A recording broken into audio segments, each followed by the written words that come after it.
What's going on, golf addicts? DB here, and boy, oh boy, what a Tuesday! Is it Tuesday? I don't even know if it's Tuesday. I've been on vacation. The Tour Championship, it sucks. Okay, the format sucks. Everything sucks about it. We don't love it. We did content on it last year. It was tough. And when we get so little breaks during the golf season, it's nice to have a refresher. So I went to Puerto Rico. My wife and I went to Puerto Rico to celebrate our 15-year wedding anniversary. It was a great time. We had a great time. It was a lot of fun, and I'm glad to be back. But I'm not glad to get back and see necessarily some of the names that have jumped ship and gone to live. And honestly, it's not necessarily because I'm a total anti-live guy, because I do think there's some redeeming factors about this whole thing. Um, but there are also some really stinky factors about this whole thing. I guess though, I just hate to see the best golfers in the world fragmented as a fan. Here's what you got to understand if you watch this. I am not going to get into all the other stuff we could get wrapped up in about live. So I'm going to put on my golf fan hat here in this conversation. This is strictly we're a golf content company. So we're talking golf content, and we're talking what it means as a fan, what it means for people who love golf content. And I want to have a live discussion with some of the listeners in the chat. And then I had a new idea. I thought, what if I just scroll my Twitter feed live on the show, live here, and let's read some of the tweets that are out there, react to them, talk about it? Because I mean, our Twitter feed is full of takes on both sides from the live golf, situation, the PGA Tour, and you can just get an inside look at who's on our Twitter feed, who we follow, and why we get some of the shit we get. So if you're in the chat and you have questions, you have comments about this, I want to bring your chat up on the screen. I want to talk about it. This is maybe a therapy session. That's kind of what it is, because I am disappointed to see Cam Smith, Joaquin Niemann, and Harold Varner go. Those are the three that disappoint me the most. Now, am I a Catalina Tringali guy? I kind of am. I mean, I drafted that dude in the Pat Mayo season-long contest. Can you imagine what an idiot I was at that point in January of 2022? Like, what was I thinking? It's unbelievable. But I don't care that he left. I don't care that Mark Leishman left. I don't even remember who the sixth guy is. Who's the sixth guy? Who am I missing? Talk to me. Talk to me. Talk to me. But obviously, we knew Cam Smith was coming, right? But just to see it happen, and again, it's not because I'm a total live hater. Like I'm really not. I think there's some parts of their structure that I'm interested in. Oh yeah, Lahiri. See, like, how forgettable. Thank you, Crazy Marcus. How forgettable. Couldn't care less. So it's not that I'm a live hater. I just hate the fragmentation. I hate that this may mean that for however long, it could be a year, 2 years, indefinitely, however long, we will not see Cam Smith, Joaquin Niemann, HV3 play in some of the strongest fields, some of the best tournaments that I love to watch year in and year in and year out. And who knows in terms of the majors, what that may mean for a guy like Harold Varner. Obviously, we just had HV on the show. I want to talk about this. Alex is in the chat. Thank you, Alex. He says, Varner, I'm gutted about. I thought he was going to stay after the podcast. Let me be honest. All right. So this is live. This is live. I love HV3. I really do. I love the guy. I know this. HV3 is a good guy. He's doing good things for his family. He's doing good things for his community. We have known HV3 since 2018. He has been extremely good to us. I love the guy. I really do. He's such a likable, good dude. And to me, his decision to go to live doesn't change the way I think about him whatsoever. Like, the guy's making the decision based on the information he has, and he feels like it's the best decision for him and his family, and I get it. So I'm okay with HV3. I really am. But I just hate to see the player go over to this thing with 48-man field events and 3-round no cut situations. As it stands now, I don't like that as much. I like it. I'm watching it. There are aspects of it I like, but I don't like it as much. And I want to see HV3 play in all the majors. I want to see HV3 play at the Genesis. I want to see HV3 play the Memorial at Jack's Place. I just do, because I love the player, I'm familiar with those tournaments, those events, those courses. But HV3 did, if I think back to our interview with him, there there's a lot of things he just didn't say, right? Like he didn't necessarily. I was thinking about this today because I saw somebody on Twitter, and we'll get to the Twitter scroll in a minute. Somebody on Twitter posted a side by side of like an article headline that talked about MJ talking HV3 out of Live Golf, and then he's signing with Live Golf. But even when we talked about the MJ thing, I think if you listen carefully, I don't know. Did HV3 ever actually say, "Hey, yeah, I talked to MJ about it, and he talked me out of it"? Did he ever actually say that? Because I don't know if he did. Maybe he did, and if he did, you guys can link the article or something. We'll pull it up, look at it. But I don't think he ever actually said that. I mean, he got some guidance from MJ, he got some counsel from MJ. I say this all the time. My wife and I say this all the time. My wife's a high level executive in her company, a high level leader in her company, and we say this all the time. She's loyal to her company. She loves her company.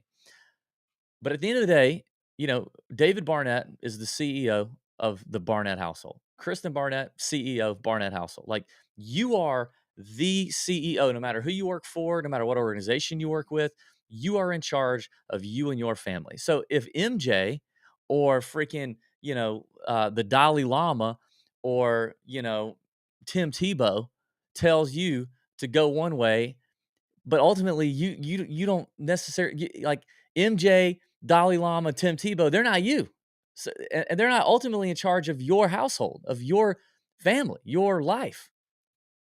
So I don't know. Maybe MJ. Maybe MJ. I mean, producer Sam's in here. Shout out, producer Sam. I miss you, buddy. Producer Sam's in here. He's like, "Yo, MJ probably just advised him to hold out for a bigger bag." Yeah, he could have done that. That's what I'm saying. Like, I really don't feel like HV3 ever came out and said MJ told me I probably shouldn't go. If you're just joining, I'd love to have you. I'd love to have you put a question in the chat, talk about something in the chat. We're gonna keep going down this rabbit hole. Let's do this. I'm gonna share my screen and I'm just gonna start scrolling the Twitter feed, and we'll find some stuff that stops. Now it's gonna be hard for me to see the Twitter screen and the comments in here. So I may not know when to stop, but you guys throw some comments in here. I'll check back periodically. But let's just see what people are talking about on the Tour Junkies Twitter feed right now. Joanne's in here. What up, Joanne? Thank you. Thank you. Good morning.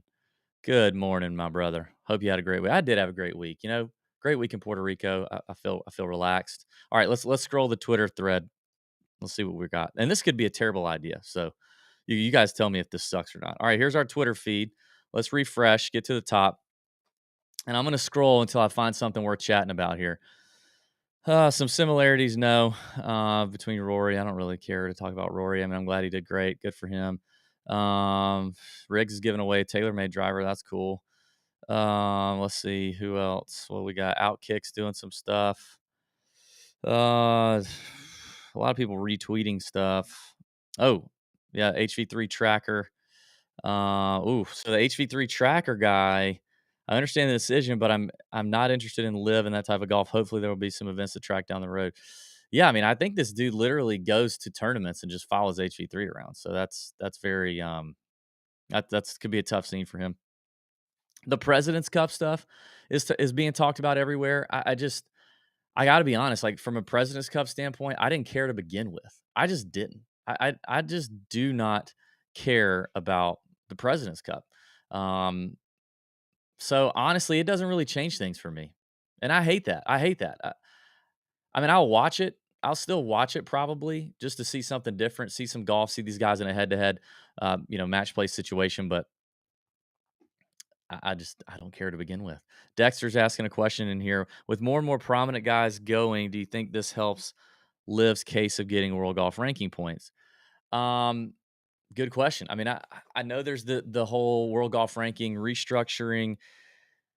The problem is the seven. I think it's seven guys on that board that are making those calls and that decision on, on how the world golf ranking is structured and who's getting let in and who's not. I still ultimately think that those guys are going to try and do everything they can to block these live events from getting world golf ranking points, because I don't think, even if they get all these big names, a 54, a 54 hole no cut event with 48 players does not really fit a lot of what the world golf ranking currently is structuring their point system to benefit. So I don't think it's going to matter. I think it's still going to come down to decisions in the court situation. So I got a Chipotle ad. Um, people copying JT's thing. All right, so here's the field. Charlie Woods, thank you, Charlie. Here's the field. And it's definitely, I mean, right? It's looking good. And I mean, the guys that they knocked out, who cares? Unfortunately, a lot of them were the Japanese players, which I think they were all hinging on Hideki kind of leading that team. And for now, there's no Hideki. For now, that's true. What's Smiley Kaufman talking about? Oh, beating the bookie. Beating the bookie always has some hot takes. Now, beating the bookie is a very pro live guy.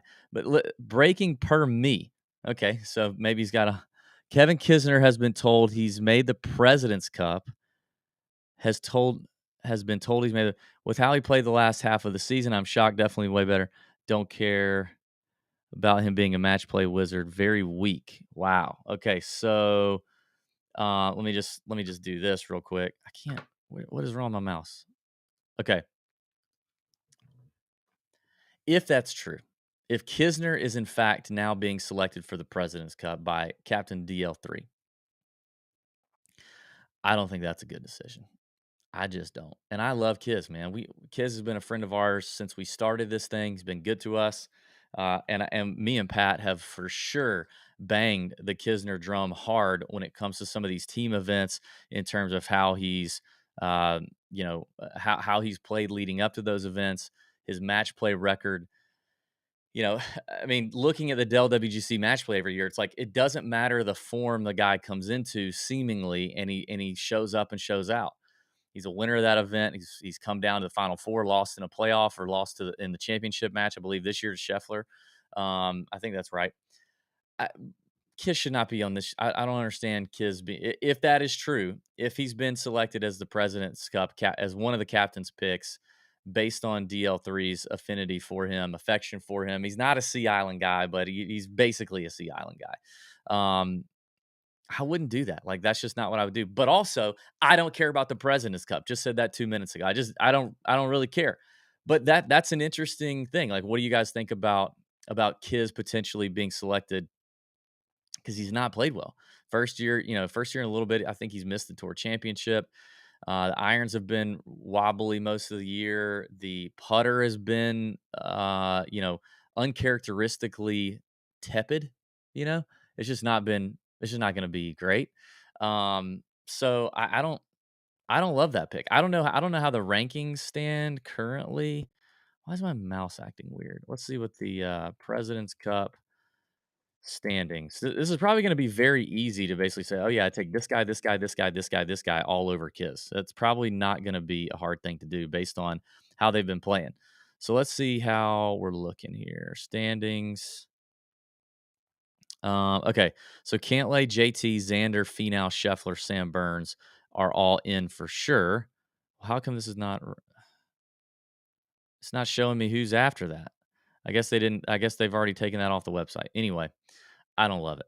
All right. Alex ask a question. Lots of rumors also that Woods and Rory being subpoenaed by Reed's lawyer. Oh my god. Oh my gosh. Is that for real? I have not seen that scrolling the Twitterverse. I mean, would it surprise us? No. I mean, dude, can you imagine going against, let's just say Tiger. We can even leave Rory out of this. Can you imagine going against Tiger's money and and like lawyer team? Can you imagine suing that person? Like, P. Reed's attorney must be an absolute just psychopath. Good lord. Okay. All right. Let's see. Producer Sam's sending me a tweet to look at. Let's see here. Let's pull this up. Let's share. Let's go back and share some more Twitter screens here. Let's see. Is this guy a live lover? Okay, here we go. All right, I'm gonna share this. Here we go. This is probably terrible but you can jump off if you don't want to watch. Hank Haney. It's all about the money. Don't listen to anyone tell you it's about growing the game. And then he sends this picture of Rory from 3 years ago. Hmm. Um, Wow. So I don't know what is he trying to say here. I don't know. Hank Haney has Hank Haney kind of lost it. I feel like Haney's kind of lost it. He's just not been the same. What up, John? All right, let's do more Twitter scrolling. Hot tweet there by beating the bookie. Maybe I don't know. What are people saying about this, by the way? Not sure what Davis. So he's responding to his Travis Fulton. What do you think? Not this year. Okay. Okay. I love I beat Daniel Rappaport and Kyle Porter to the scoop. Make sure they credit me, please. Oh, I'm sure they're gonna do that. Um, okay, all right, that's enough. That's enough of that. All right, what else is on here? Just scrolling Twitter, seeing what we see, seeing if we see anything interesting. Oh, look at that guy. Huh. Huh. We should quote tweet, retweet this guy. Let's do this. Nice. That's a good one. All right, still scrolling. Again, this could be something. This could be nothing. Freaking Club Pro guy. He's so freaking funny. Prop bets. Okay. There's our boy Joe Butter. He's tweeting something. Yeah, this is getting tough here.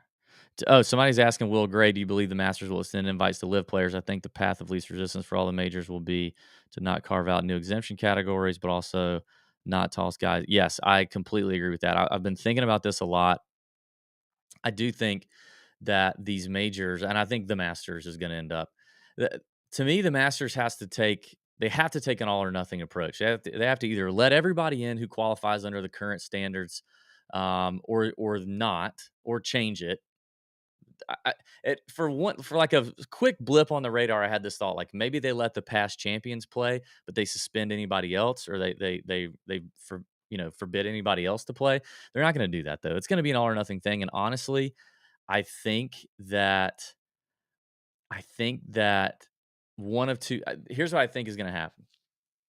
One of two things, and the second one's more likely. The first thing that's going to happen, Masters, is they are going to um, let everyone who's currently qualified play, live or not, and that'll be the end of it. The Masters is very much about growing the game. Me and Pat talked about this a lot. Pat shared this. The Masters is very much about growing the game. And listen, say what you want to say about Live, but I think that there is a very fair argument that can be made that Live is going to increase eyeballs on the game of golf. I think that's just going to happen, um, because they're going to different golf courses. They're going to different parts of the country, different parts of the world. I mean, talking to a couple people that were in Portland, you know, love the fact that there was professional golf there. There are younger people. There are the millennials, or whatever's after them. Was it Gen Z? I don't know. I don't even know. I don't understand. But there are even younger people, college age guys, younger, that I find do not care about a lot of the things that a lot of people that hate Live seem to care about. I saw this a few weeks ago. Dave Tyndall, who's a well known handicapper over in the UK, great guy, very sharp, good guy. He posted a poll on Twitter, and the poll was like, "How do you approve of Live?" I can't remember exactly how he worded it, but it was like 59% of people on Twitter were very anti-Live, and he retweets the results and says like, this is telling or something. I can't remember what he said, and I very calmly and respectfully got in there and said, "Dave, you live most of your social media life on Twitter." And a lot of golf people do. A lot of golf, especially golf journalists or older golf people. If you just pay attention, and we've been doing this 6, 7 years now, like on Instagram and Twitter, primarily now TikTok. Uh, Most of the golf journalists, big J journalists, or older golf media only live on Twitter. And Twitter is a different population than Instagram, than TikTok. And so what I told him is, I said, Dave, I could see how posting this poll on Twitter gives you some indication of whatever you wanted it to give you. But if you go and look at videos that I've done on Instagram and on TikTok, over the last 90 days that have anything to do with LIV Golf or the PGA Tour. I challenge you to go on one of those videos that got a ton of engagement. Look at the comments and notice how many of them are very pro LIV and very pro these guys going to do this and don't care about human rights issues or don't care about Greg Norman being an egomaniac or don't care about whatever, what Phil said or don't care about you know, how the Saudi regime does things. Or they care, but they feel like it doesn't that these guys are here for golf and that's what they're here to do. I'm just telling you the facts. If you go and look at the comments on our videos, that's what you will find. And so I told Dave, I said, Twitter is a different platform. There's a different demographic on Twitter versus Instagram versus TikTok. And it's different on Instagram and TikTok. It's different on Facebook and TikTok. They're all different, right? But I'm just telling you that there are a large population of people who are putting eyeballs on LIV because they see it as a refreshing way to watch golf because they got bored with the old way of watching golf. And listen, a year ago, if the all the journalists on Twitter, all the big golf influencers on Twitter that are doing nothing but bad mouthing LIV, a year ago, you know what they were doing? They were bad mouthing the PGA Tour for having the same stale product, the same terrible coverage, the same terrible app. And I'm not saying I agree or disagree with any of this stuff. I'm just telling you what they were doing. So it's not like we don't have complaints around the PGA Tour, right? Like we all can admit that the PGA Tour has kind of been sitting on it for a minute. It's needed changes, it's needed refreshing, and people have grown bored with the product. They just have. They've grown bored and they've grown frustrated with the product. Now, I'm happy to see that they had this meeting and that Jay Monahan announced a lot of changes last week. I'm very happy to see that. As a very big PGA Tour fan, I'm happy to see that.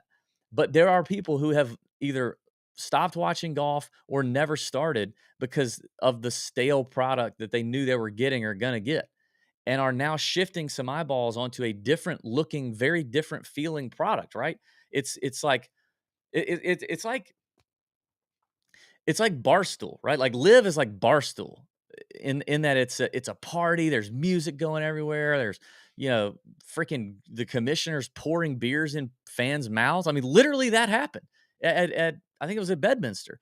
Greg Norman literally over a rail poured a beer in a fan's mouth and was tossing beers out to the crowd. It's got a Barstool vibe, and for lack of a better comparison, that's just what it has, and it's drawing people who like that, who want that. And so all that rambling to say, big picture, I do think Live is going to grow interest in the game of golf. Like, how many people are actually going to stop watching golf altogether as a result of Live? I mean, I don't know if anybody's going to do that. Like, they may pick a side and say, "I hate Live. I hate for what it stands for. I hate who it's backed by. I'm only watching and only supporting the PGA Tour, and I will ride or die with those guys." But those people are still watching golf. They're still in golf. So Live is going to grow interest and eyeballs in a certain demographic primarily that the PGA Tour has either failed to capture or has lost. So say what you want. I think they will grow the game. They may stain the game as well. And I think in the short term, especially, they're hurting overall golf, professional golf in general. Like because it's the fragmentation I've been talking about. It's not being able to see HV3 Cam Smith, Joaquin Neiman go play, Neiman go defend his title at the Genesis. That's gonna suck. So don't get me wrong there. Oh, this is an interesting comment. Dexter Pope. Thoughts on James Hahn's comments? The PGA revamp only helps the top guys agree or disagree. So I saw this. Let me see if I can pull it up and we can share it. Let's see. He's been tweeting a lot here, so I don't know if I'll necessarily be able to find it. Um, so James Hahn's been very active with all this lifts. It seems like he's almost like come out of nowhere. But I definitely think he's complaining about kind of the rich get richer on the PGA Tour. The middling guys and the bottom end guys are going to struggle. And I just did an interview with Grayson Sig. It hasn't dropped yet, But I just did an interview with Grayson Sigg. We'll have that out in a few weeks. And he has questions. I mean, he said, like, we talked about it live. So you'll see the discussion. But we talked about, like, okay, let's call it 60 players, which is what it seemed like Jay Monahan, what No Laying Up was reporting, but then they kind of went back and said, hey, the 60 number is arbitrary. It may be 80, it may be 90. But Grayson's question is, like, how do I get there? How do I get into that? Spell that out for me, make it clear. And it does seem like the tour announced that there will be more details and announcements about that coming soon. I think a lot of this stuff they're really figuring out as they go. They're being forced to release so many of these changes and make these announcements so quickly, so that they can save players, that they may not have it all worked out or fleshed out yet. But I do see how this can be a problem. I do. And now, I saw this in an email newsletter. I can't remember who does a newsletter, but the median income has gone up. But the median average earnings for a PGA Tour player this year was like $1.3 million or something like that. In the grand scheme of things in professional sports, it's not a whole lot, but it's still really good, right? Like, it's still really, really good. I mean, I would love to make $1.3 million this year. I won't. So there are some people who get on Twitter and blast James Hahn for complaining about being a professional golfer. Woe is me, and I hate that. This is the guy's job. He has more talent than all of us ever could dream of having in golf, even though he's James Hahn. And this is his job. Good for him. Good for Guy. But he can still have an opinion on his industry. And you don't have to blast him for bitching about whatever. Anyway, um, I think it's going to be tough. I think the tour is going to have to figure it out and be very creative to allow for a guy like Grayson Sigg, maybe next year, hopefully, but to allow for a guy like Cam Young. I mean, Cam Young entered this season as a very unknown rookie, very unknown. I did all my Corn Ferry Tour breakdowns. Um, at the beginning of the year, he wasn't even included. I didn't put him on there. Like, literally, he could be the 36th guy. So there's the top 25, then there's a 25 from the finals. He could be a 25 from the finals guy, and nobody knew about him. And now look at what he's done. So they will have to find a way to give new young talent a shot, or give guys down at the bottom who may be having a resurgent career a shot. That's less likely, right? Like, it's so much less likely that James Hahn specifically rises from the ashes, because we know James Hahn, like, been there, done that. He's had his chances for many, many years. Credit to the guy. He's kept his tour card for a long time. But he's kind of the devil we know, right? Like, versus some young guy that now turns up on the PGA Tour and now could be a real killer. Will Zalatoris wasn't like some hot stud coming out of Corn Ferry Tour. So I definitely think that's going to be an issue, and I'm very interested to see what the tour does to to make that interesting. What is Marcus saying? Jonathan Wall is talking about there being equipment trucks at live events with the with the new batch of signings. But yeah, has there been equipment trucks at the live? I don't know. That's interesting. Um, I don't even know. Hey, if you have a tweet that you want me to look at, throw the link to the tweet in the chat. That would help. Uh, okay, let's keep going. I'm on James Hahn World right now. Let's go back here. Okay. All right, let's do the Twitter screen share again. And then we'll probably wrap this up, because it's probably really not any good. I don't know. You guys tell me. Oh, look at. All right, let's do this. Okay. Our boy Brian Kirshner. Which he wants to ignore all the live news. Which outright winner from this season do you regret most not being on? How I would say List or Homa at Wells. Well, we hit both of those, BK. No big deal. No big deal. Oh man, who would be the outright winner? God, is it bad that I can't even remember who won? I'm telling you guys, when I talk about how bad my memory is, I hope you guys understand just what I mean when I say that. Let's see. Mine would probably be loved the Hudson Swafford hit at 150 to 1. Speaking of live, uh, mine might be Sammy B to defending at Valspar. Just seemed It just seemed like we should have done that. Sammy B defending at Valspar. That one hurt a little bit. Uh, Other than that, I mean, I don't know that I really have. Fitzpatrick, I bet on him a lot and then missed him at the U.S. Open. I hated that, but I did bet on him a ton. Hate I didn't see Chez Reavie coming at Barracuda. That really hurts. I hate that I didn't get the any of the Tony Finau action. That one, that's probably the one that's most painful. Producer Sam hit both of those, the 3M and the Rocket Mortgage. And as much as we've been betting Tony Finau over the years, I don't think I've ever hit a Finau win, which really hurts my feelings. I hate that one. Really hate that one. Okay, let's keep scrolling. Let's keep scrolling here. This account here, by the way, is absolutely killing it. The PGA Tour, making people think that it's the PGA Tour is just genius. The amount of people that are going nuts, and he got me like a year ago when he did this, and now he's like kept it going, and it's fantastic. If you're not following this account, you should. It's all fake news, but it's hilarious. Okay, this is Hank talking about James Hunt, two-time PGA Tour winner on the changes. There are the little things that irritate the rest of the membership to the point where there's a lot of animosity between the haves and the have-nots. But I mean, isn't that kind of the way a lot of leagues are run? Like, think about the NFL, right? Like, what? I mean, is there animosity between? I mean, quarterbacks, right? Offense. If you want to even zoom out further, dominates the NFL. Absolutely dominates the NFL. So, like, it is what it is. Like, if you're pissed that you're I don't know what's a very I don't know if you're pissed that you're a nose tackle, right, in the NFL and you don't get paid like quarterbacks do, then I don't know what to tell you, buddy. Like, maybe 20 years ago you should have made some different life decisions and maybe not eaten as much or, worked on something else. I don't know. Like, it is what it is. You just have to you can I saw AC in here. Uh AC said play better. That's probably what he was referencing, like to James Hahn. Play better, or I don't know, like it is what it is. Life is about haves and have-nots. That's what I don't understand. Like, and that may be why James gets a little bit of hate on Twitter. Maybe I don't know. But it is haves and have-nots. Like, it's just not everything's equal. It's never gonna be equal in anything. It's never gonna be equal.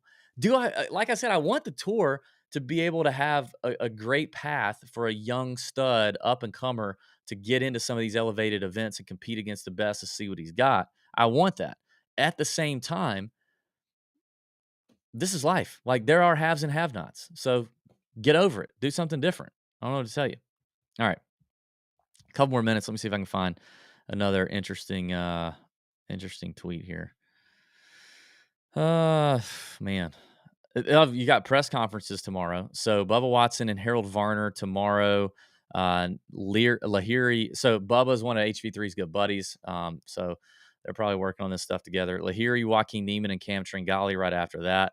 Cam Smith and Mark Leishman right after that. So that will be must-watch streaming for sure. Yeah, it'll be must-watch. I don't know. I might text HV and see, maybe he'd be willing to come on the show. I don't know. Maybe he would, maybe he wouldn't. I'm sure his people probably don't want him to, but who knows? Okay, Joe.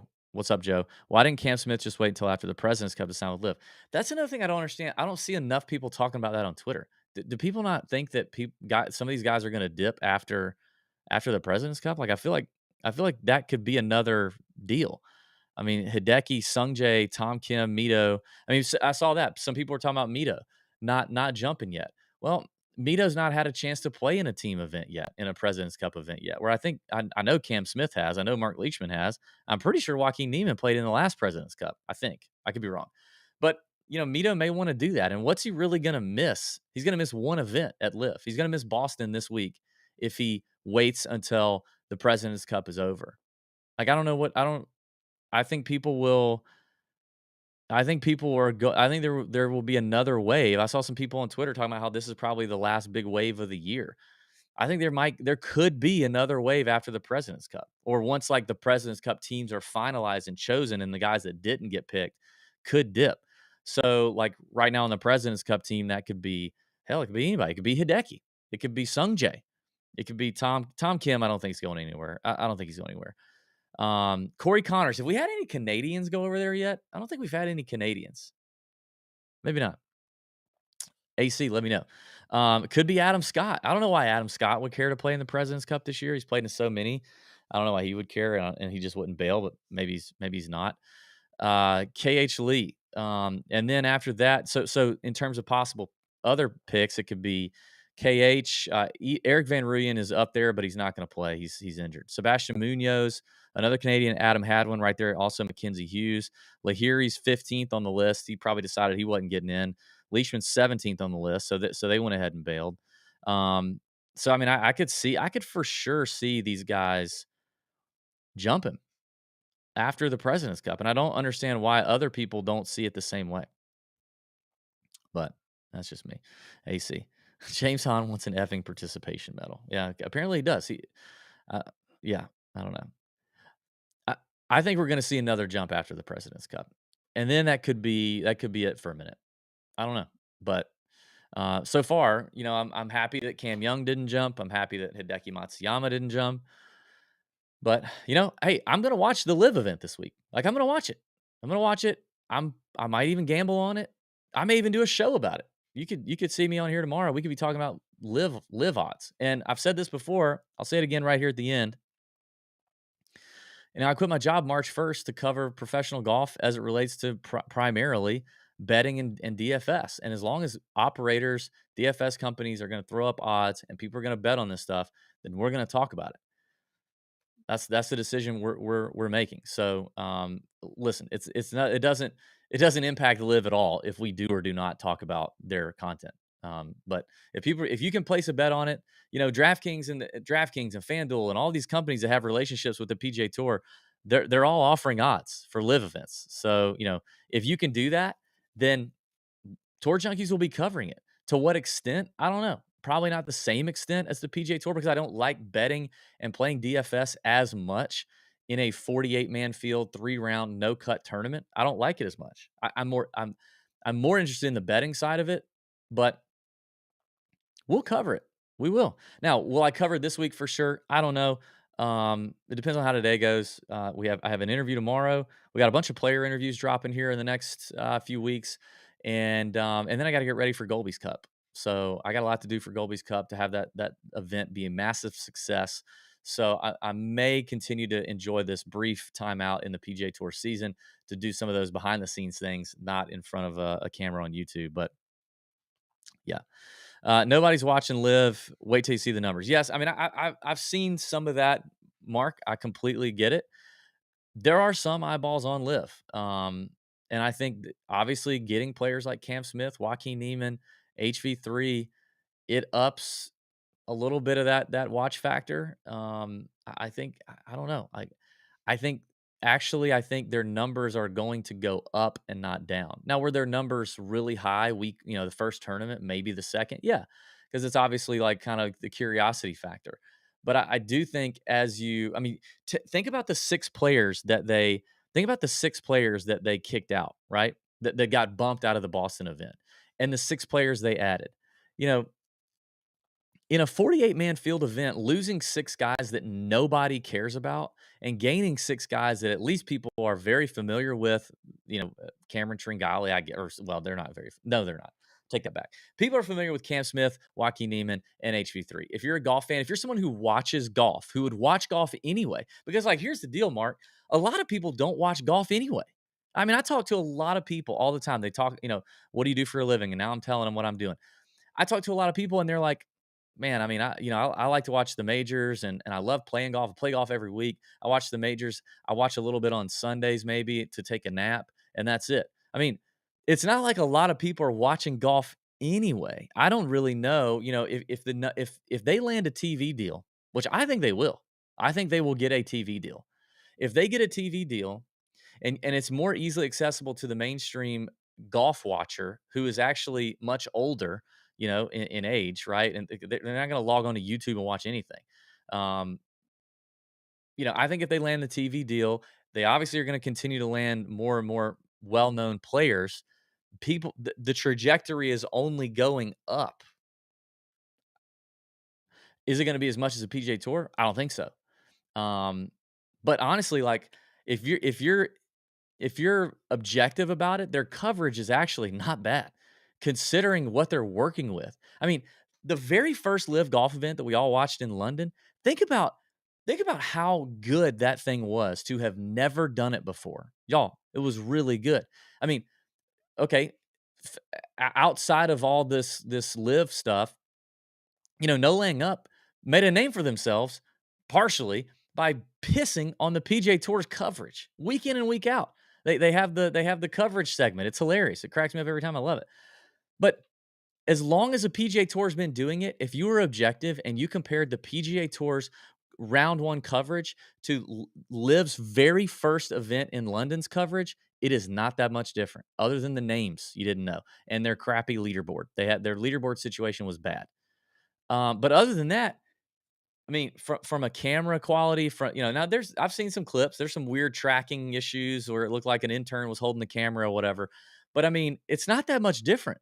When you compare it to what we were watching during COVID at the Outlaw Tour, right? Who'd never done it before, and they had a couple guys on the, when you have all that money, you can scale quickly, and they're continuing to scale very, very quickly. So as they continue to scale in their ability to provide coverage, as they continue to eliminate players that nobody knows or cares about because they add players that people are at least familiar with and some do care about, the trajectory is only going up. And then if you add a TV deal to that, which I think they will get, then it's to the moon potentially. And when I say to the moon, I only mean like comparable to the PGA Tour, which is not to the moon. Like NFL is to the moon, PGA Tour is not, nor will it ever be.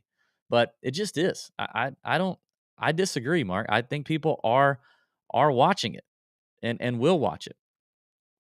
All right. Any other? Let's see. Any other takes? Live golf. Golf will end up like bowling. That's funny. Correct. See, this is what I'm saying. AC is right. Majority of golf's audience is not launching YouTube. That's 100% right, and that's the majority of the people that watch the PGA Tour as well. Like the gambling DFS community, we're such a small microcosm of this thing. And sometimes when that's all you follow on Twitter, that's all you're around on Twitter, that's all you think there. But there's a reason the Golf Channel still exists. Like I never watch the freaking Golf Channel unless I'm watching coverage of something. But you know who does watch the Golf Channel? Old men who also still watch a lot of golf on Sundays and Saturdays. And that's who's watching this. And they're not opening up YouTube. They're just not. So I do think that if Live did not get, does not get a TV deal, then they're going to struggle. But I think they will get a TV deal. AC, and if you think the PGA Tour announcers are bad, Live are 1,000 times worse. Yeah. So I have heard some of the Live announcers. It's tough. It's not good. Is it Jerry Foltz? Is that who it is? Is it Jerry Foltz? He's not great. There was a girl on there one time that was really not great. You could tell people were literally like feeding her lines in her earpiece. It was not going well. But again, it's not like the bar is super high here, right? Like, how many times are we going to have to listen to Paul Azinger tell us what a great putter Corey Connors is, right? Everybody pissed and moaned about Nick Faldo for forever. I think Mark Immelman or Trevor Immelman is going to be much better than Nick Faldo. But also, like,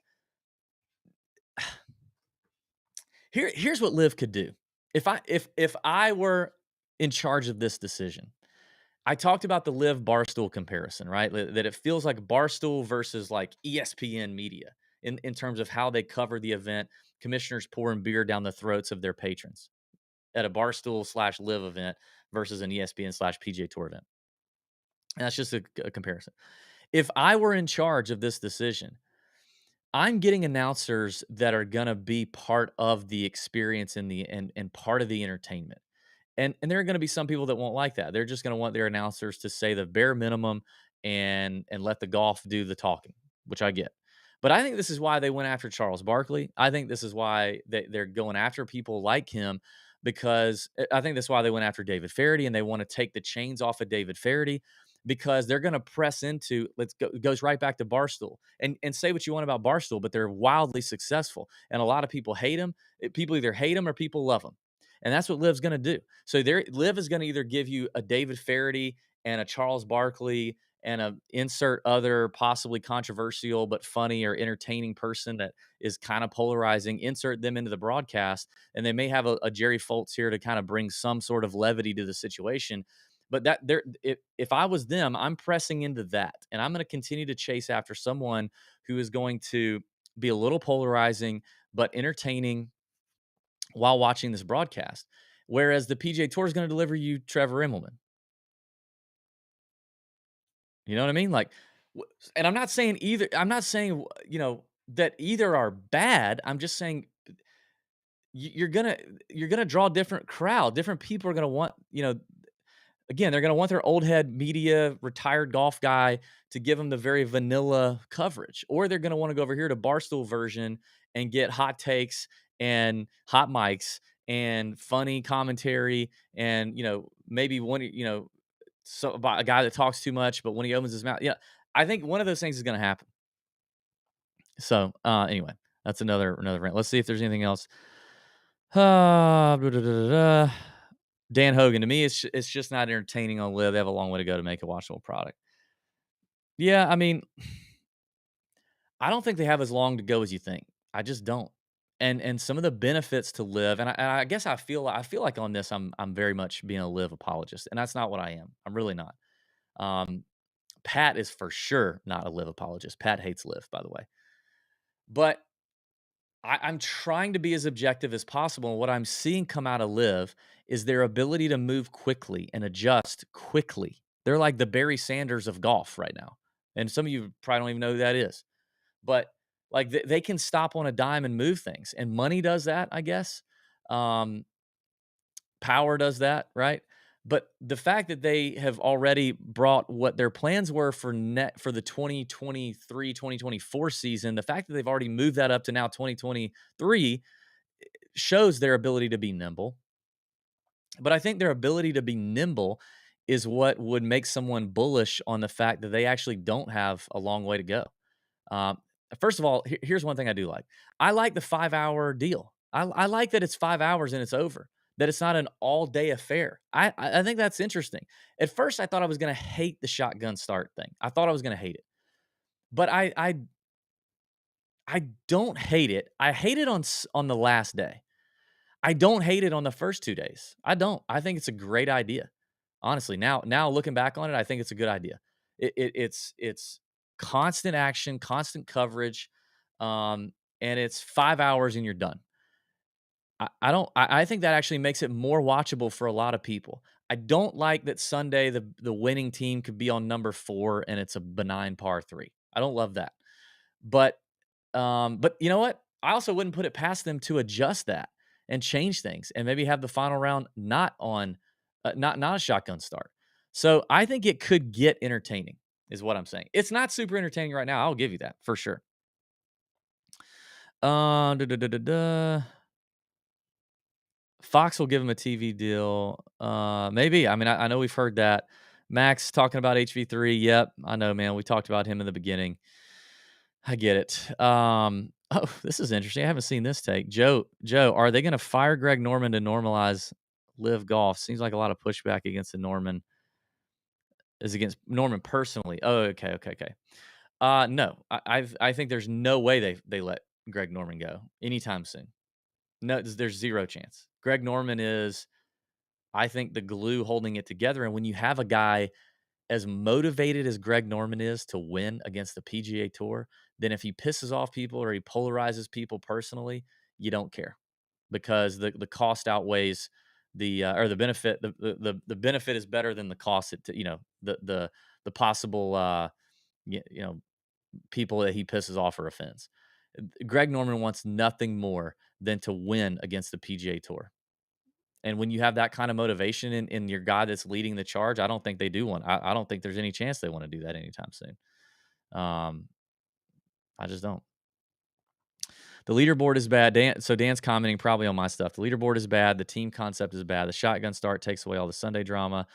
And something simple like putting how far the players from the whole basic stuff. Yeah, 100% agree.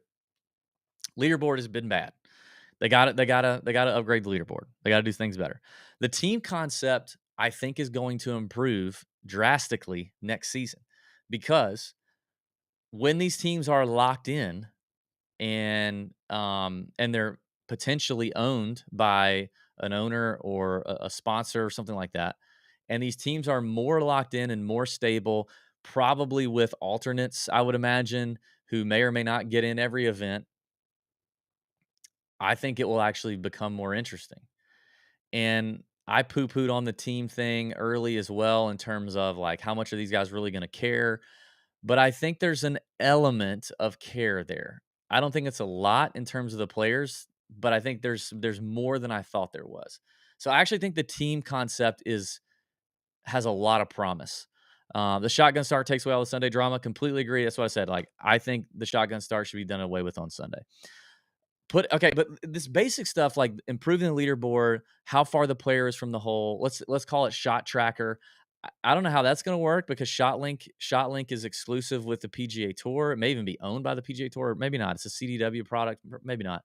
But there may be some exclusive situation. There could be a patent situation there.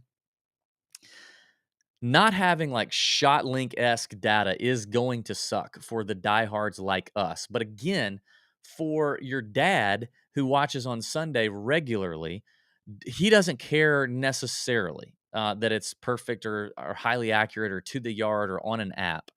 But again, I also think that all these little things can improve quickly when you have that much money and you have that much time between events. Who knows? You could turn on round one this week in Boston and find a much better product than than you saw even at the last event. That's what you have to pay attention to. Pay attention to how the experience, to how the broadcast, and the other elements, pay attention to how those change from one event to the next.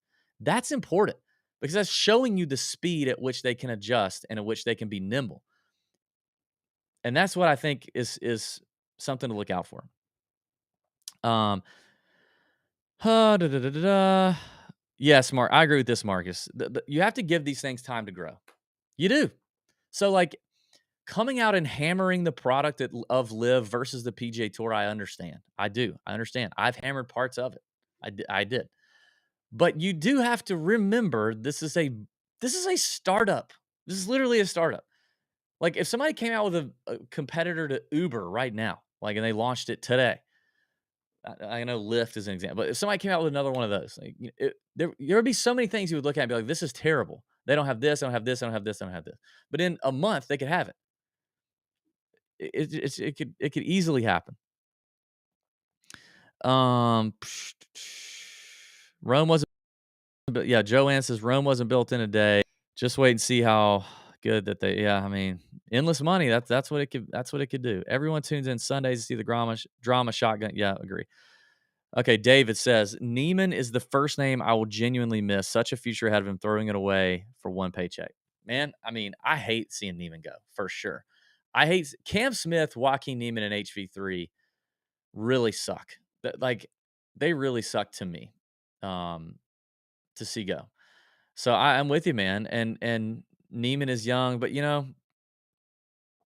I think if I were laying odds right now, if I were the bookmaker right now, and you asked me to put together one of a few options as to what's going to happen when this whole thing closes out and finishes out, I think in the next 5 years or less, 3 years, um, I think somehow there's going to be a way that all these things are going to have to work together. And every tour pro that we've interviewed, I've asked that question: how does this come out where everyone feels like there's some sort of a victory, and including the fans, and they all agree that it's with some sort of situation where these two tours are working together. And the more Liv takes these high profile names, the more incentivized the PGA Tour is going to have to be to relinquish a little bit and work with Liv, and Jay and Norman have to work together. It seems like that would be really hard to do based on the animosity that seems to be there between those two men specifically. But I'm just saying, I think that's what it is. What can can you show your hair? Yes. I mean, I have hat head. This is strange. Are you checking for, I mean, I'll be 39 this year. I'm getting a little salt in the pepper and it may be thinning a touch, but I don't know. Yep, Brian, this is right. The best case scenario for the fans at this point has to be that these 2 tours work together. It just is. Um, John, Goodwill John, the product is terrible because the inventory, aka the player pool, is a bunch of buttholes I rooted against anyway.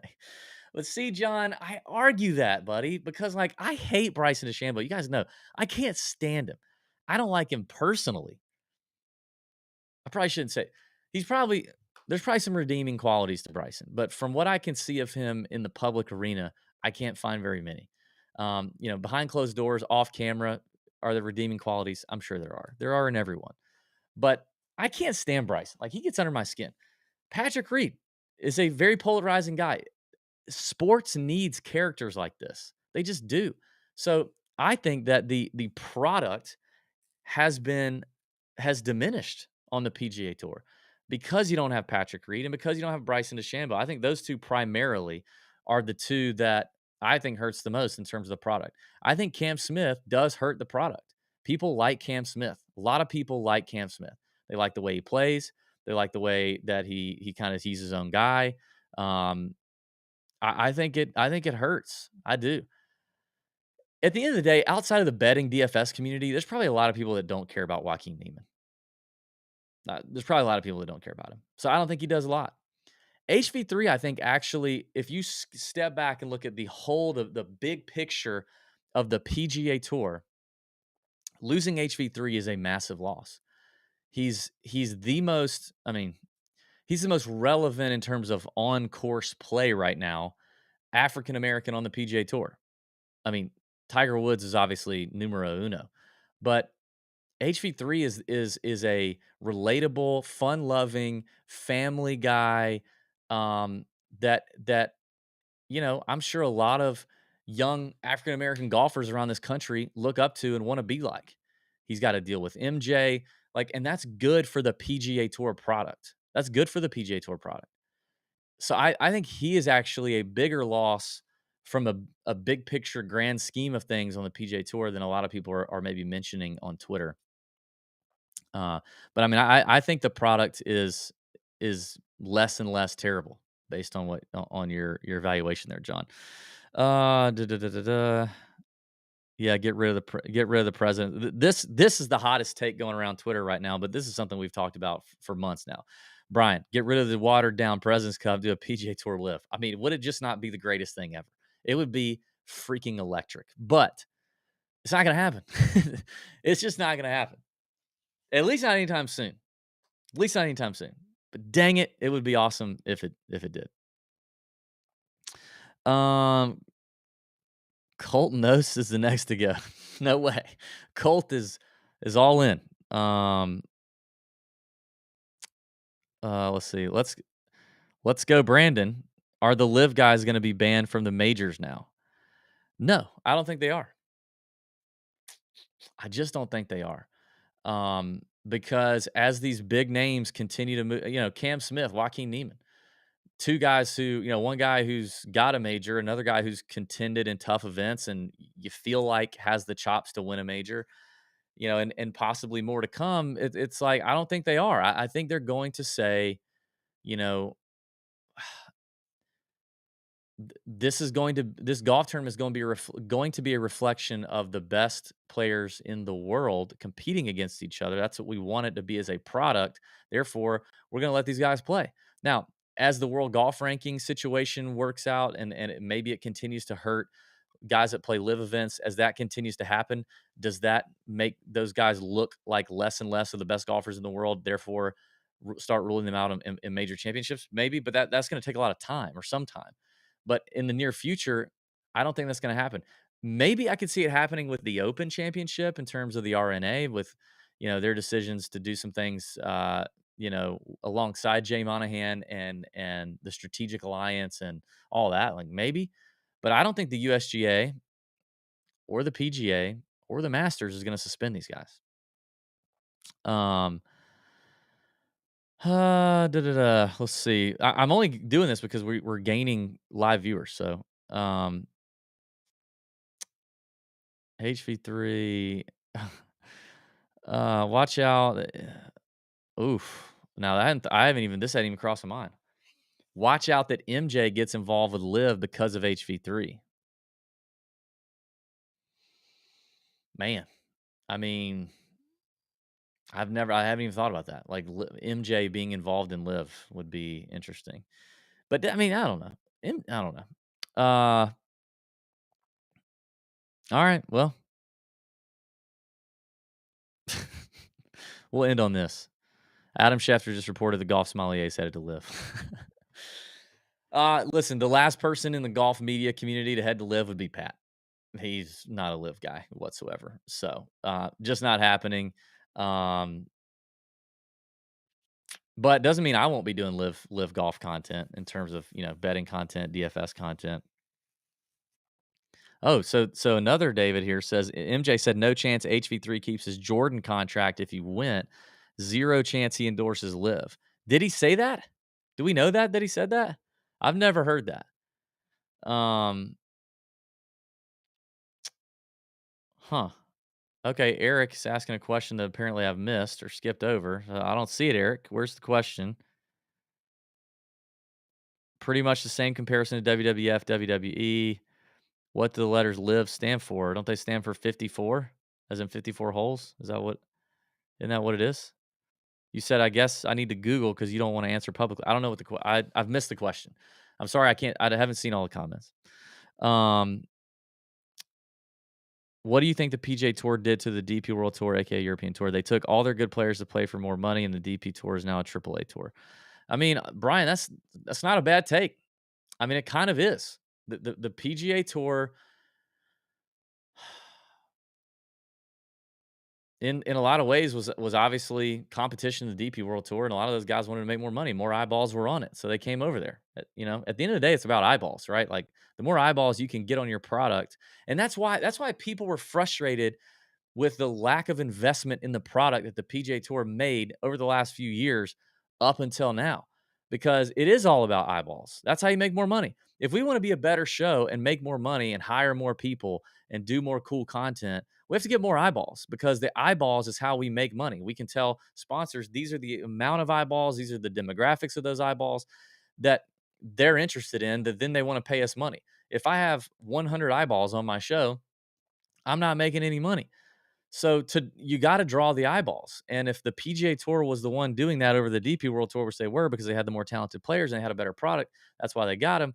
Here we go. But if Live starts to improve the product and Live starts to improve the inventory, to use Goodwill John's terms, then that's a problem for the PGA Tour, obviously. But uh, the DP World Tour does kind of feel like a AAA situation at this point. Yeah, I would agree with that, Brian. That's a good take. Hey, yep. All right. Hit the like button. That'd be cool. I just did this off the top. I don't know. I just thank you guys for being nice here. Hit the like button, hit the subscribe button if you will. We've got some player interviews dropping over the next couple weeks. We've got off here. We'll be obviously covering the first event back for the PGA Tour season. I think the Fortinet, and possibly a live betting show for tomorrow, depending on obviously obviously how much research I can get in. Hit the like button, please. Yes, this show's great. Oh, thank you, thank you, thank you. Like button, yes, please. Thank you, Eric. Hit the like button. Let's have a great week.